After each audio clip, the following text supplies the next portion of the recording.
Hi, hey, welcome back. So today I have one of the rare things I actually just bought recently is a Game Boy Micro. Picked it up from eBay for personally a little overpriced value in my opinion, but the cheapest that I could find. And it, according to the owner, doesn't turn on. They plug in the charger and these start and select buttons light up, but nothing happens. It doesn't turn on, doesn't seem to charge. Quick Google search made it look like it was just in place of, or in need of a replacement battery. So I've ordered one of those. So we're gonna swap out the battery, see if it works after that. And then, clean it up on the inside. I see some dirt underneath the faceplate here and I, can't imagine what it looks like on the inside. So we'll probably take it apart and clean it and do whatever else needs to be done to it. So without further ado, we can get started. The battery terminal or battery compartment is over here on the right under one screw.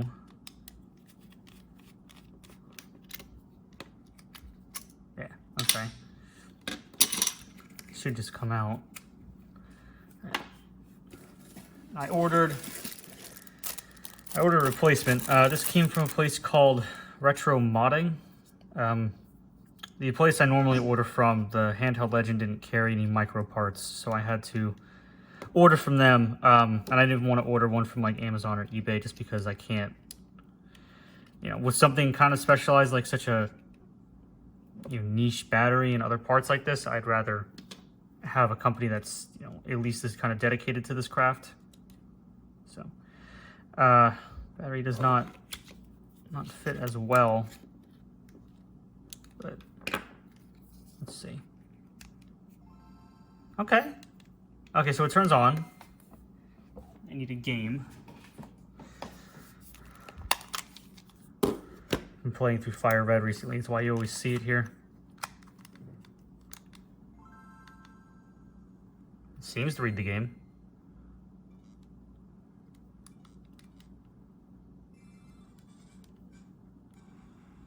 Okay, I turn the volume down. That changes brightness.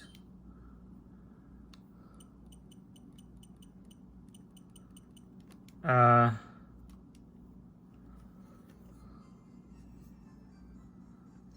volume control, and while holding L, it does brightness. Do I need like hold right trigger to do? No, it's only doing brightness. Okay.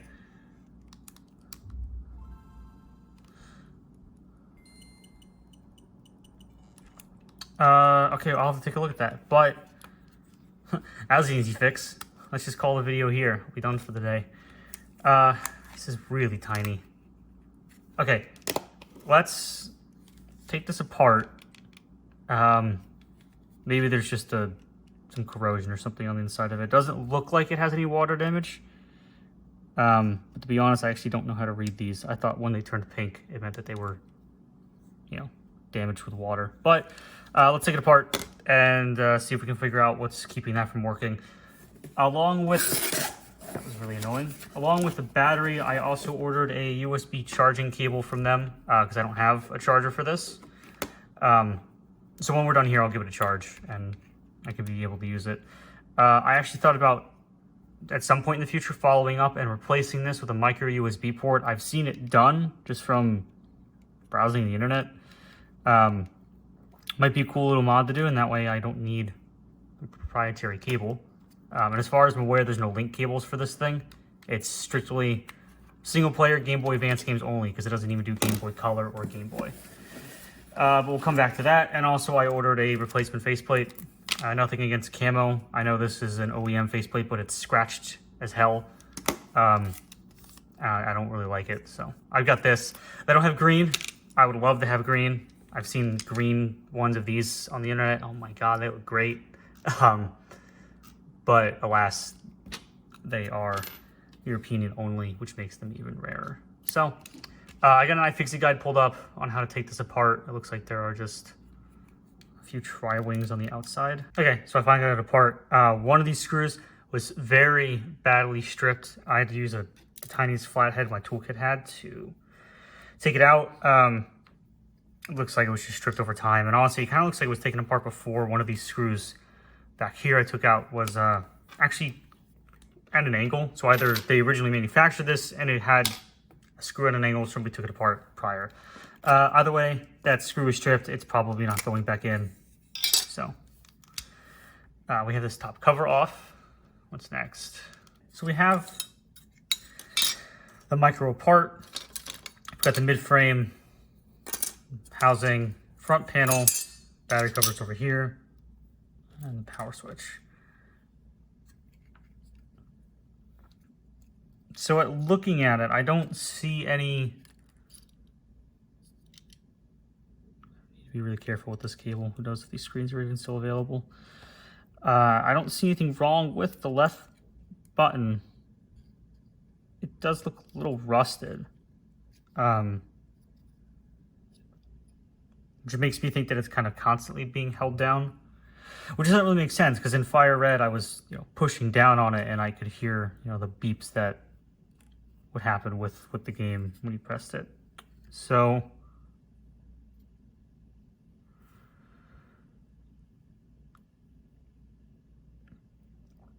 yeah, I don't really notice a lot. This has been tripped for sure. So I'll give it a run over with some rubbing alcohol, and I'm gonna clean all this because it's kind of funky looking. Yeah, we'll just see if that works.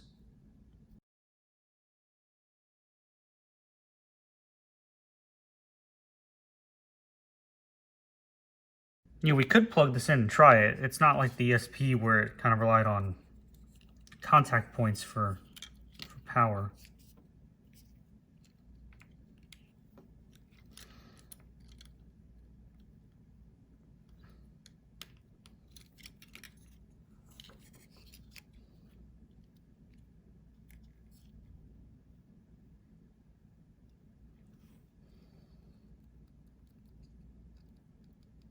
No, it's still doing it. Okay.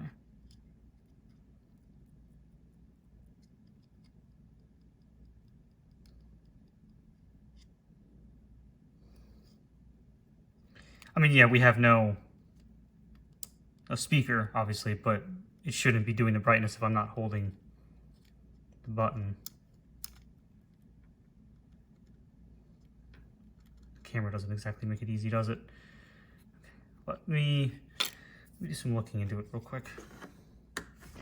Okay, so I just spent the last 15 minutes or so Googling, looking up things, trying to figure out what might be causing that. I can't find any record of something like that where the buttons work, but it thinks that it's always held down all the time, even though it's not being held down all the time. So I'm gonna put it back together for now, clean this stuff up, and then I'll have to come back to it on my own time, and I'll make a follow-up video if I can figure out what was wrong with it. So for now, I'm gonna clean the housings, at least the external housing parts, and then as well as the rubber contacts, and then we'll put it back together. So I'll be right back. Okay, so I just cleaned everything off, let that finish air drying in the next few minutes, and I guess we can start putting this back together. So we'll start with the mid frame. Start with B. We'll start with the face buttons, and then the screen and everything can follow shortly afterwards. Okay, so it does kind of sound like that the left trigger is stuck in an on position.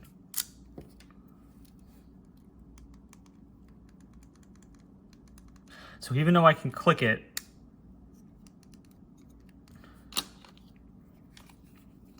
it still thinks it's being there. And it sounds like that might need to be replaced, which I don't have the tools on hand. I have the tools, I don't have the part. Probably it's the proper way of what I'm trying to say.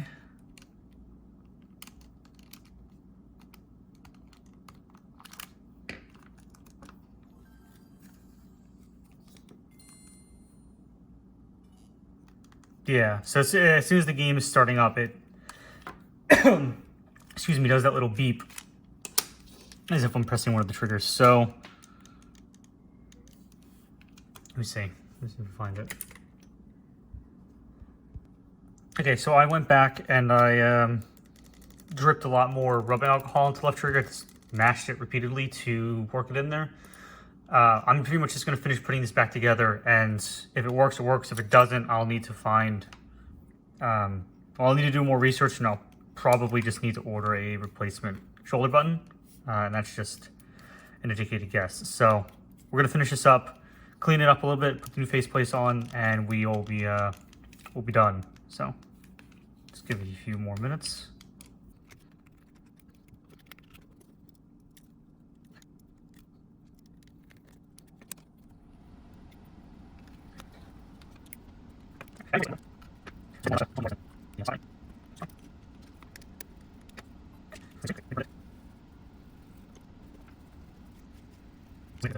And then our new faceplate.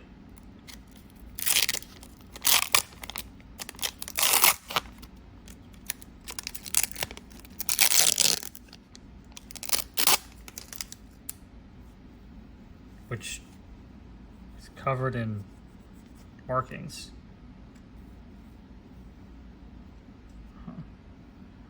Well, it turns out our new faceplate has a nice scuff on the bottom of it, and the whole thing is just dirty, and I'm really disappointed about that. It was pretty expensive for a tiny piece of plastic, but I guess what are you gonna do?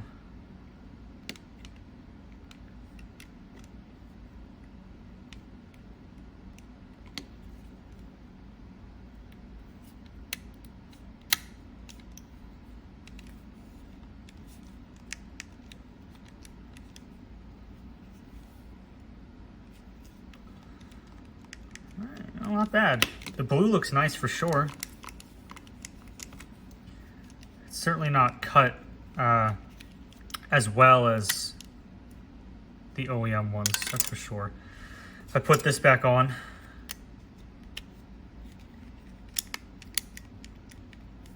it is slightly thicker than the stock one. And what I mean by that is that it's such not a weird angle. The A and B buttons have a little less, almost feel like they have less travel because it's just slightly higher than it is on the OEM one. Also, this thing's a fingerprint magnet, maybe not the best choice, but let's see if we fix that trigger button.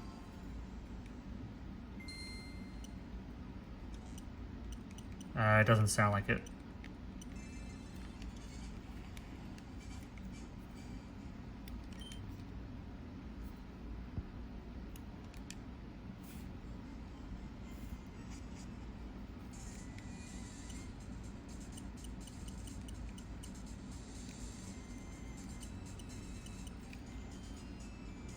It is really cool. It's a nice little cute, it's a cute Game Boy. I think these red lights mean it needs to be charged, which I'll get to do as soon as I'm done here.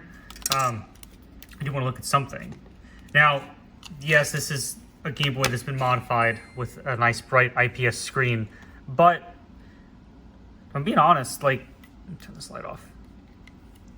It looks good, you know, for a backlit, I don't know what this is, an 1.5-inch screen. It looks pretty good, and I have the Game Boy on, obviously not the brightest setting, but, you know, like,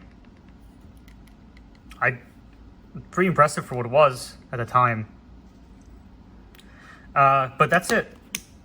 I'm a little upset we couldn't fix that L button, but I'm thinking it's going to need a full-on shoulder button replaced, which I don't have on hand, so I'll have to order one and get to it. But I'm really cool to have this in my little collection. This is not something that's easy to come by, especially for, you know, a decent price.